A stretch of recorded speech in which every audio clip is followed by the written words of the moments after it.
At the fourth episode of Mushoko Tensei recap. Zenith is pregnant, but Lilia is also pregnant. As for why Lilia got pregnant, well, the way she tells it, she seduced Paul, but when you know the whole story, that isn't the case. Paul raped Lilia back when they both were studying swordsmanship. As for why she ended up in his home after all that, well, Lilia came from a poor village, and though Paul hated to train, he had talent, money, and so the devil is better than starving. But, in her mind, their most recent sexual acts weren't rape. Rather, after hearing Zenith and Paul have such vocal sex, she decided to seduce him. However, her seducing him seemed to be washing with her bedroom door cracked. Paul is the one who entered and had sex with her. Lilia, looking ashamed of this, of course, doesn't matter to Zenith, who is pissed, but while married to Paul, she owes nothing to Lilia. So Zenith mulls kicking her out with the knowledge that she and the baby could die due to the month-long journey and the fact it is winter going into spring. Thankfully, however, Rudy saves the day, for he feels like he owes Lilia for never snitching on him for and praying to Roxy's panties. Though, unbeknownst to him, while she kept his secret, she also didn't really like Rudy. She just dealt with him since he was the son of her employer. To get Zenith to let Lilia stay, it meant throwing Paul under the bus and noting the power dynamics and his responsibility in the situation.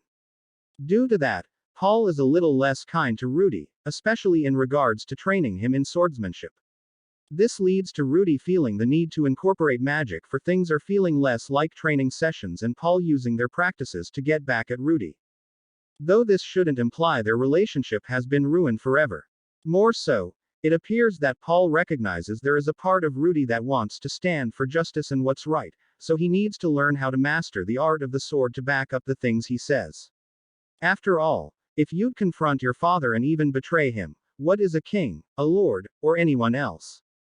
Yet, while Rudy and Paul may not see eye to eye on everything, there are similarities. Take note, in a letter from Roxy, alongside pushing for Rudy to go to school one day, she also reveals she knows her panties were stolen, which Paul is all but too happy to find out about. That and the idea his son likely has a crush on Sylphie. However, with Rudy trying to push the idea of him and Sylphie going to school together on Paul's dime, that is when the camaraderie stops. And even though Rudy says he'll get a job in order to support Sylphie's education, this doesn't seem to sit right with Paul. Since he could talk and learn magic, Rudy has pushed Paul's buttons, and while he was able to assert his manhood with Zenith and Lilia, at times, it felt Rudy robbed him of his ability to feel like a father. So with a boy and a girl new to the household, and Rudy talking about he wants work to support himself and his friend, what better time to eject him, at 7, and send him off with a colleague. Said colleague being a demi-human named Ghislaine, who Rudy shall now work with. But, it should be noted, this was not by choice but by force, for Paul used his talents to knock out Rudy and then throw him into Ghislaine's carriage.